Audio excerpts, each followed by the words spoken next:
Hello. Welcome once again to Off the Shelf Books on Tour. A very unique book today. Please don't shut us down. These gentlemen have traveled 4 hours to give you this very important message and information regarding economics. Boring. No, it's not. They've worked very hard. It was hard for me to read, but I'm very glad that I did, and I hope you will be as interested as I am.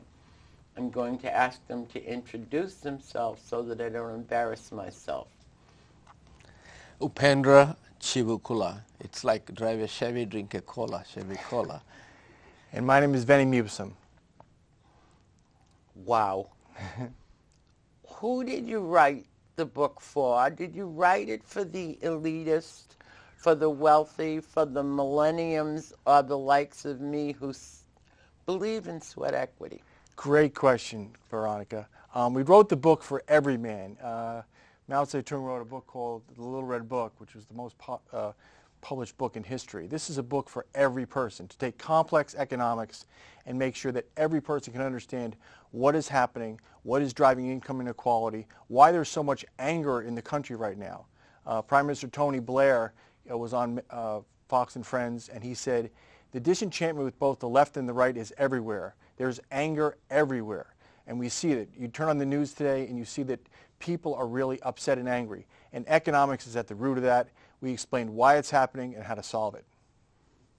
Now, I do know that Benjamin Franklin, Mr. Thoreau, Mr. Lincoln, they all tried similar avenues, and they crashed and burned. What gives you the belief that we can do it this time? Well, the times have changed tremendously. You really? I noticed that. You have seen the technological growth, tremendous surge in technology, the importance of technology. Now, when you look at it, you have robots are doing stock market consulting, they're doing legal practice, all those things are coming. So what is happening is that now the importance of labor, human labor has decreased because of the technological advancements.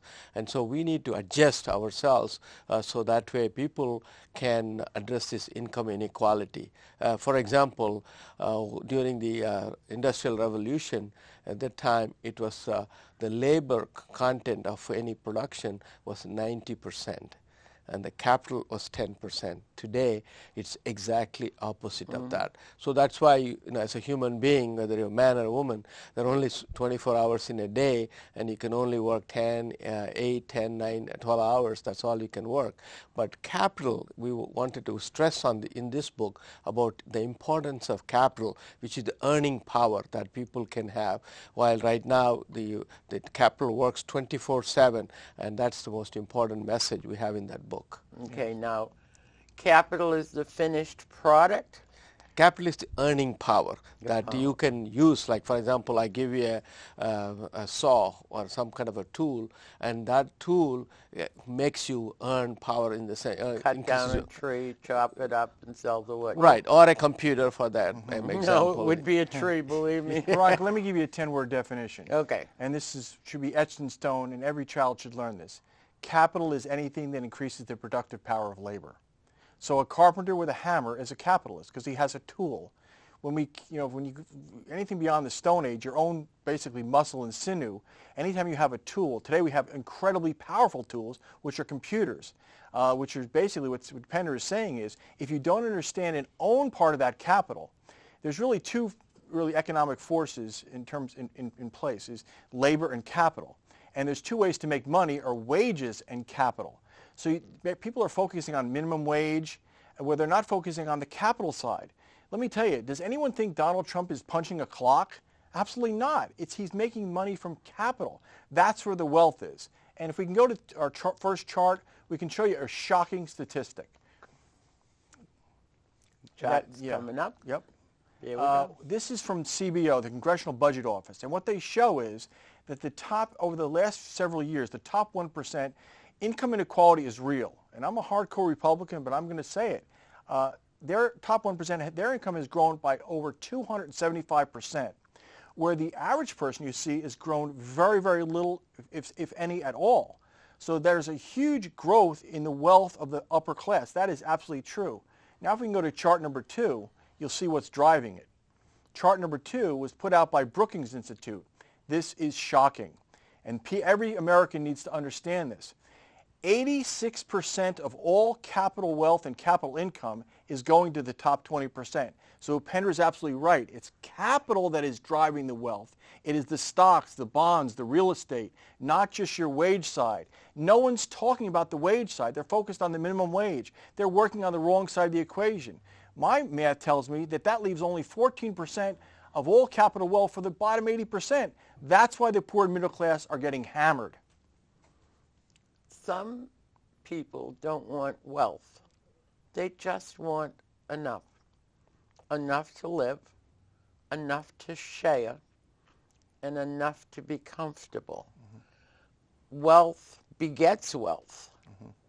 You grow up in wealth, you learn the tricks. Mm-hmm. They're as comfortable in their wealthy comfort zone as myself is with enough. How do you change that mindset?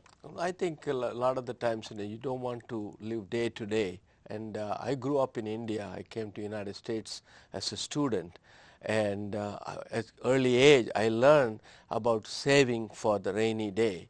And so that means, you should never live beyond your means. I know the credit cards, and it's easy to use and spend a lot of money. At the end of the month, the bill comes, it's very hard to pay. So if you can live within your means and save just enough, because, people, even though you say, I don't want to accumulate wealth, when you look at the long-term care, when we all get old and we need somebody to take care of us, whether it's a nursing home or assisted living, those things cost money. So you have to set aside. Some people are lucky enough to have family members take care of them.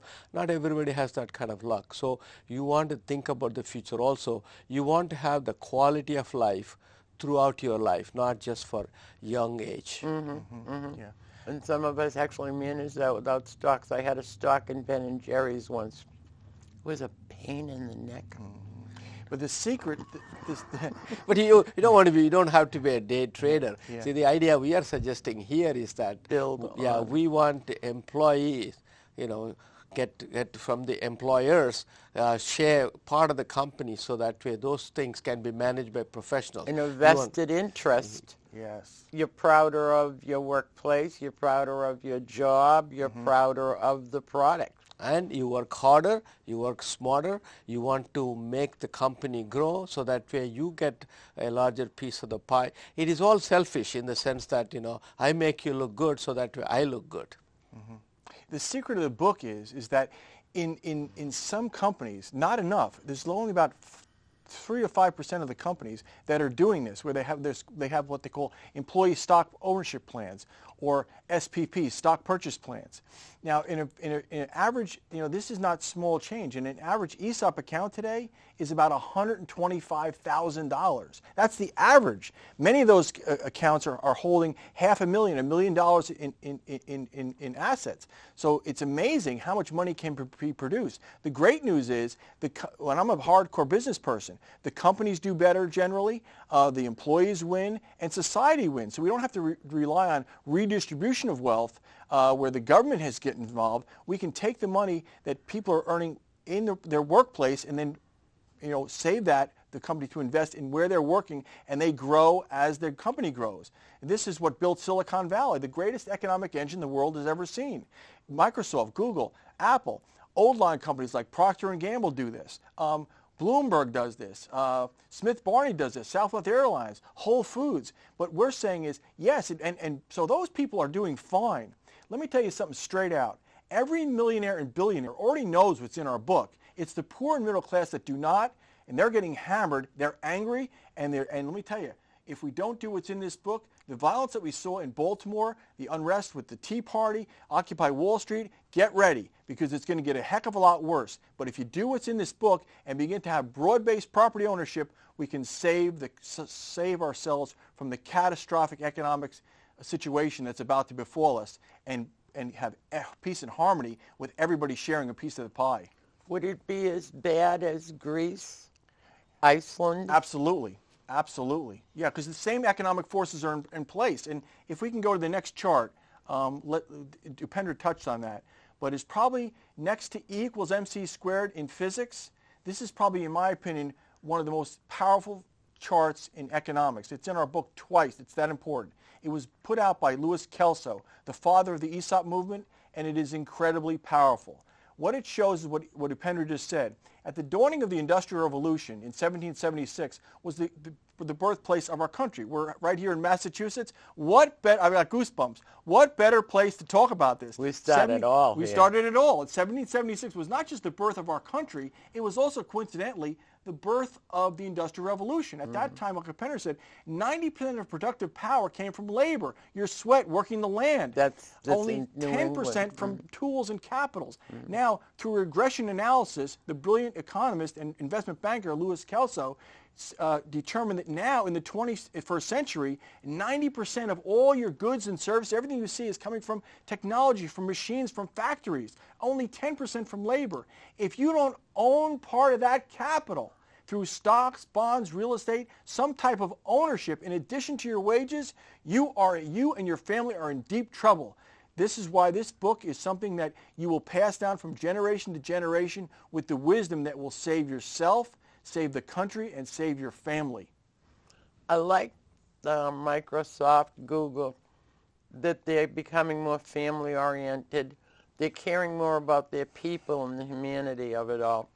The daycares in their businesses, the relaxed atmosphere, a little bit too relaxed sometimes. California. If your plan were to work and if people were to take it on, in accomplishing everything, would you not bring back loyalty, which is sadly missing? Intention to start a small business. Can you find a cobbler today to fix your shoe? Right. A lot of it all big box stores. Right. And neighborhood stores are So affected. if the country could fund itself to earn their wages, share in the stock options, and then bring back these services that we all need and find very hard, wouldn't that be a win-win? It's definitely, United States has the highest corporate tax in the world. It's 35%. Wow, why doesn't that surprise me? And you have you talk about corporate inversion. Recently, Pfizer filed for the corporate inversion, and we want to see that those jobs are maintained here, so people have the ownership in their companies, and that is a very important aspect of what we are talking about in our book, The Third Way. The website is The Third Way with the letter number 3, THE number 3 RDWAY book BOOK.com. With a beautiful cover. That's very striking. Everybody says that. Did Everybody you says have a that. choice in it, or did you publish it, book it We out? designed it. It was 100 renditions to get to that cover, and it's people are just Yeah, gorgeous cover. Yeah. The concepts are not just for It's the United- worldwide. Yeah, it's a worldwide concept. We Yeah. wanted to, we talked about Greece and other countries. So we're not promoting, patronage jobs, and we're not trying to say that. What we are trying to do is that we have wealth concentrated in a few people, as we showed in the charts, and this concentrated capitalism is disenfranchising a lot of the people. So why not go from concentrated capitalism to inclusive capitalism by making more capitalists in a capitalistic society? That is the crux of our book. Wow. So how many standing capitalists support your idea? Well, let me tell you something, Veronica. That's the exciting part. I talk to millionaires and billionaires all the time, and from small business owners to the largest companies in the world, every one of them is in favor of this. And Upendra is absolutely right. We have the highest corporate tax rate in the world, and the many on both sides of the aisle, especially on my side, the Republican side, want to cut that corporate tax rate because it is causing companies to leave America, corporate inversion. And I say absolutely, but not one dime unless you share those tax savings with your workers in the form of equity. Upendra is right. We have a precious moment in history here. The opportunity is right in front of us. We can cut those corporate tax rates, share that with the workers. Now everybody wins. The workers get more equity. They get more wealth. They're secure in their retirement. The companies are more productive. There was a study put out, it's called Shared Capitalism, put out by Drs. Cruz and Blasey from Rutgers and Dr. Freeman from Harvard, all right, that showed that over 100 years of data that the companies all do better. Their productivity is up, sales are up, everything's up. So you cut those corporate tax rates and then you share it with the workers. Now here's one of the most exciting parts. The second phase is in our inner cities, in those urban enterprise zones where we've seen explosions of violence. Now I live in Basking Ridge, which is one of the most wealthy communities in the country, but I grew up on the tough streets of Newark, New Jersey. I know what the hood is all about. What we say is in those inner cities, don't just cut it in half, cut it to zero and share it with the people that are living in those cities. What would that do? That would put not millions, but billions, perhaps, of private capital, private money would pour into these inner cities. You would have a social change like you wouldn't believe. It's all right there. So we could solve problems, put wealth in people's hands, raise the standard of living, cut the unemployment. Everybody wins, and have peace and harmony in our country. And one kicker, the other thing is, in these companies that do this and share this wealth, guess what? Not only do you get capital wealth, but wages are higher. Between 5 to 12%, the study shows, people get better wages. So what a win-win for everyone. And the business owners, they all want it. Just give them those tax savings. They'd be more than happy to share it with their workers. We need intelligent public policy. Okay.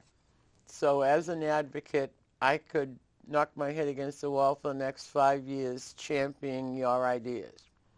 And I could get it all the way to the Senate, and it could crash and burn. Who stops the plan from being implemented?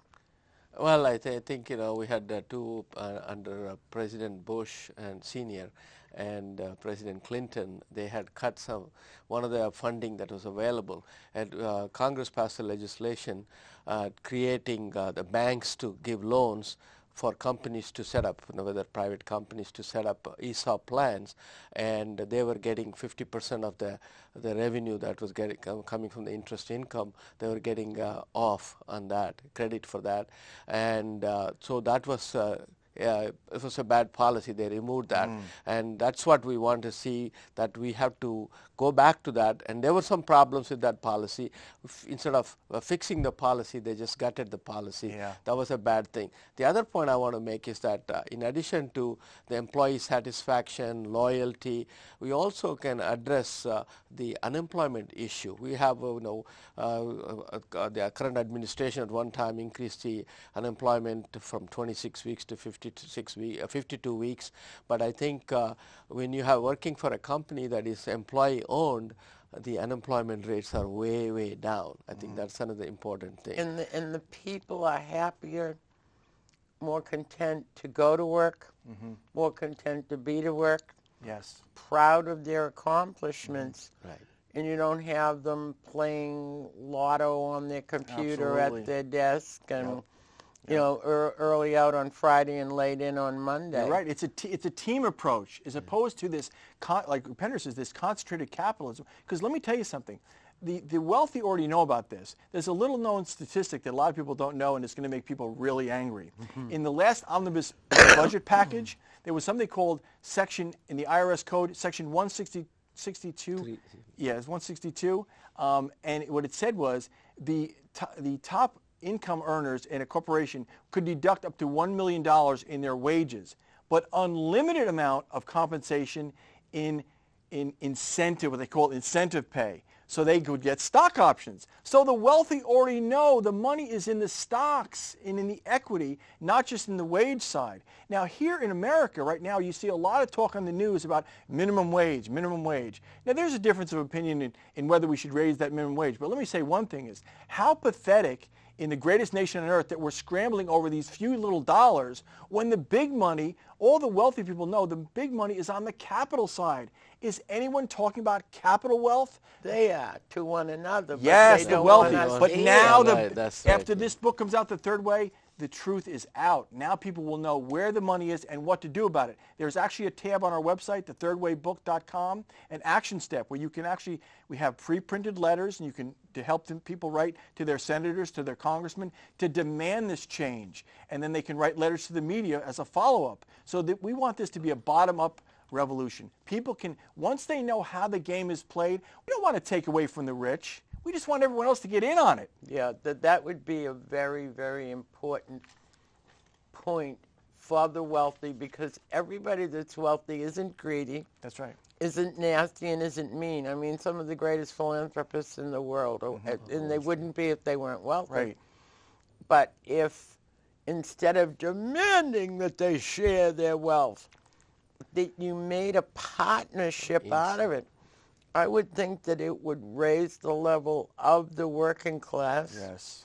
as well as bring them into a more conducive and conductive conversational area, and get rid of this foolish word transparency. If I hear what is the interpretation of transparency today? Because when I went to school, it was you could see through it and there weren't any questions. Yeah. It didn't have those little things that you, with your eagle eye, find at the bottom of a bill. So it is a win-win, but they're so powerful.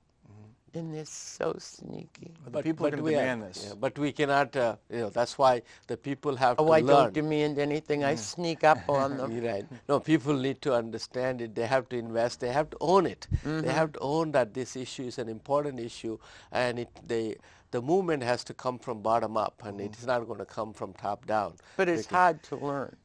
But I think nothing is if you put What the effort. did you want to be when you grew up? No, I came to United States as a student, international student, and I worked for one of the greatest companies, AT&T, Bell Labs, and worked for 18 years. Through the employee stock ownership option plan, I was able to accumulate a certain amount of monny, and I was able to retire. So you're one of the mean wealthy? Retire. Well, as you said, I'm comfortable. Yeah. At the age of 48 years, I retired from private sector. I went into the government sector. So I think that it is doable. I think the concept. I think there are many examples. I don't think the average person wants anything less. Right. A chance. Right. They deserve it. They just need to know how the game is played. I mean, what's happening? And it's not an easy game. Yeah. Well, listen. You have politicians that are pandering right now. We've raised the minimum wage 29 times already. They want to raise it more, fine, but they're working on the wrong side of the problem. We were just at the National Press Club just recently. Do you know that nearly 50% of the Americans own zero capital? Zero. And that's where all the wealth is. So you talk about a recipe for revolution. We put it right in the book, and it was very hard to do that. But it says right on the cover of the book, reform or revolution. If you don't start doing this, and by the way, this is not a new idea. No. This is a proven idea. The founding fathers wanted to do this. This is what they believed in. This was that's why they left feudal England, because there's this concentration of wealth. At the time, it was only concentrated in land. Now, computers have changed everything. The concentration, what's driving it, is technology. And Upendra's an engineer. He can talk to you about that, why technology is driving this wealth inequality and how our book will solve that.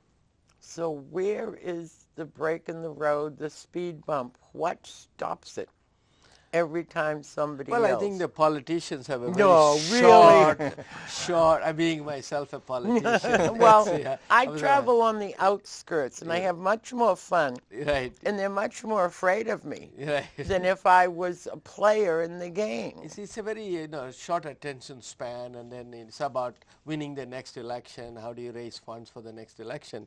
Looking at the long and economic picture, see how we can take care of all the people. I mean, look at the presidential conversation, the debates that are going on. I'm not going to go there. I don't want to promised myself I wouldn't. And it's almost time for us to end. And you've made it more understandable for me. And we're going to break for a minute.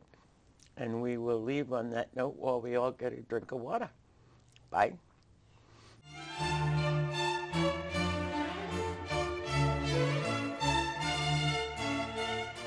The ever-widening gap between technology and labor is a cold reality. The central question for our age is how we resolve the two as it relates to public policy. We cannot rely on politicians only to drive this change. It must be an organic, newly educated movement from the populace. The decisions we make have massive social, economic, and political implications. We must get this right, and the time to act is now. Dire consequences await all of us if we do not act appropriately and expeditiously. This book presents an understanding of a bold new paradigm before you. The employee ownership and economic democracy movement is already successfully underway. We must nurture and build on it in geometric proportions. I think that says it all. And it says it in People Talk. There wasn't one $50 word in that paragraph. And I think that that's what might scare people off. We are not taught economics in our schools. Yeah. We are not taught to understand. We hear capitalism, we hear socialism. People don't even know what it means. We hear communism. Yeah. You're afraid, you run like the devil, or it's your life. Yeah. And it's almost a textbook for those of us who didn't learn it. And hopefully the millenniums and the techno wizards, they have to understand it in order to make those machines go where you want to go. If you don't do this, literally, we'll all be basically, we're heading towards, you see those charts, lords and serfs. We're going back to what the founders left. They left feudalism because at the time it was just the king, the feudal lords, and everyone else was a bunch of, so now what's happening is the machines, if you own all the technology and all the own of the capital, that's what's happening. You see those charts. So the people that own everything, everyone else is just workers. But who would lead the way? You have to have a spokesperson. You have to have a leader.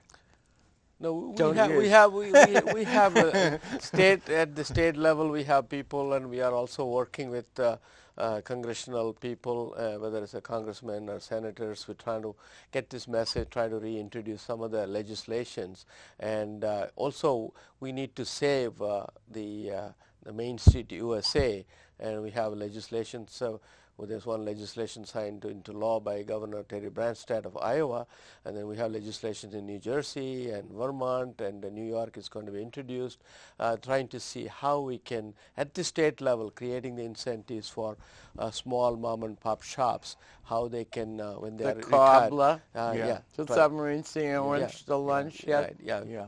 So if people go to your website, thethirdwaybook.com. And that will take them from this interview and from reading the book to the legislation, to the action plan, what Yeah. people can do and learn more about it, how the founding fathers talked about broad-based ownership, and how President Abraham Lincoln, through the Homestead Act, was given land to people to make money. Land at that time was the capital, and all the information will be relevant. Well, thank you for setting the table. Yeah. And I do hope that our viewers will come to dine. Yeah. Have a good luck driving all the way back. Thank you. It was fun. I'm glad it's not raining or snowing. That's right. Yeah. Thank you so Will much, you keep Veronica. us posted Yes, on how Veronica. it goes? Thank you so much. And if you have a follow-up book that says congratulations. There'll be no follow-up book. This is it. No, this you've is it. done it all. We've heard that before. Thank you so much. That's it for Off the Shelf, Books on Tour. I'm your host, Veronica Andrews.